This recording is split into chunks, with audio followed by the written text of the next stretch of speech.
توشہ خانہ میں سزا موت لی، سائفر کیس میں گرفتاری، خوف عمران اعصاب پر بھاری۔ چیئرمین تحریک انصاف اور سابق وزیر اعظم عمران خان کو غیر قانونی طور پر قید ہوئے آج 24 روز گزر گئے۔ آج 24 دنوں بعد ان کی توشہ خانہ کی سزا معطل ہوئی۔ اسلام آباد ہائی کورٹ نے رہائی کا حکم دیا، مگر ساتھ ہی سائفر کیس میں گرفتار کر لیا گیا۔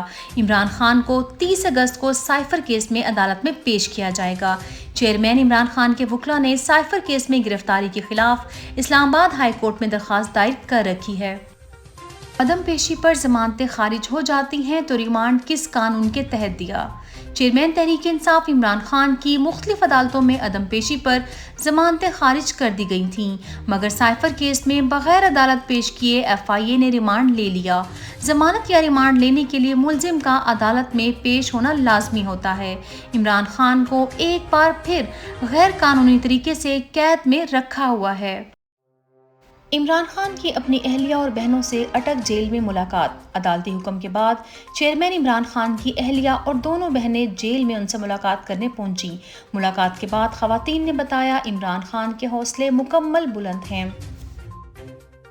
غیر سیاسی خاتون کو بھی عدالتوں کے چکر لگوائے جا رہے ہیں۔ چیئرمین عمران خان کی اہلیہ، جن کا سیاست سے کوئی تعلق کبھی نہیں رہا، ان کو بھی انتقام کا نشانہ بنایا جا رہا ہے۔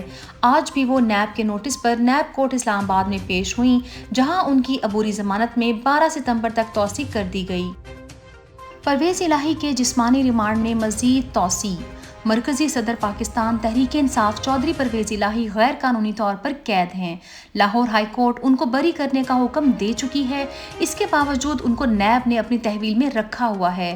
آج پرویز الہی کو نیب کورٹ لاہور پیش کیا گیا، جہاں ان کے جسمانی ریمانڈ میں 2 ستمبر تک توسیع کر دی گئی ہے۔ پرویز الہی کو عمران خان سے وفا نبھانے کی سزا دی جا رہی ہے۔ توشہ خانہ سزا معطلی فیصلے پر عوام کا جشن۔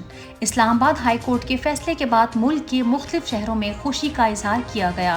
عوام نے مٹھائیاں بانٹیں۔ اٹک جیل کے باہر بھی نوجوانوں نے جشن منایا، مگر خوف عمران میں مبتلا پولیس نے جشن منانے والے نوجوانوں اور مٹھائی دونوں کو گرفتار کر لیا۔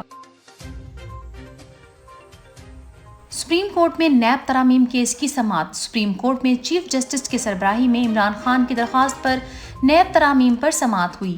چیف جسٹس نے دوران سماعت ریمارکس دیے، پریکٹس اینڈ پروسیجر بل عدلیہ کی آزادی پر حملہ ہے، قانون کے ذریعے آئین کی بنیاد ہلا دی گئی، نیب ترامیم سے کچھ لوگوں کو استثنا مل گیا، سماعت کل تک ملتوی۔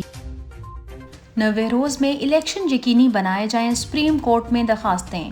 جماعت اسلامی اور سپریم کورٹ بار ایسوسی ایشن نے سپریم کورٹ میں تحریک انصاف کی درخواست کے ساتھ 90 روز میں الیکشن کروانے کی درخواستیں جمع کروا دی ہیں۔ سپریم کورٹ میں یہ معاملہ سب سے پہلے تحریک انصاف نے اٹھایا تھا۔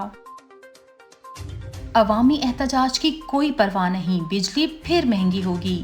بجلی کے بھاری بلوں سے پریشان عوام کی جانب سے احتجاج کا سلسلہ جاری ہے۔ اس کے باوجود بجلی مزید مہنگی ہونے کا امکان۔ بجلی 2 روپے 7 پیسے فی یونٹ مزید مہنگی ہونے کا امکان ہے۔ کل CPPA کی بجلی مہنگی کرنے کی درخواست پر سماعت ہوگی۔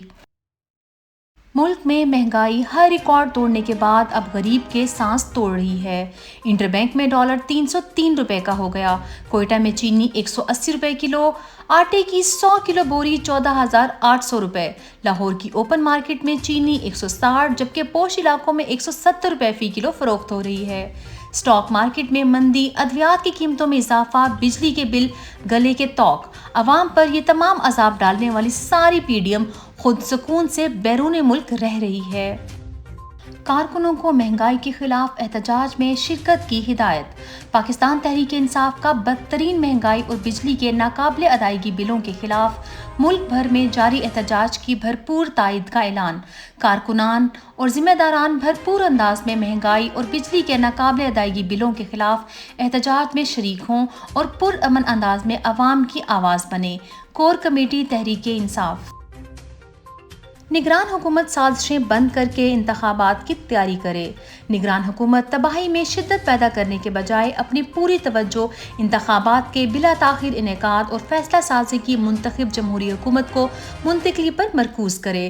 سازشوں کے جال بننے کے بجائے جمہوریت اور عوام کے ووٹ کے حق کو فیصلہ کن تسلیم کیا جائے اور 90 روز کی آئینی مدت میں صاف شفاف انتخابات کے انعقاد کا اعلان اور اہتمام کیا جائے۔ Core committee Tehreek Insaf.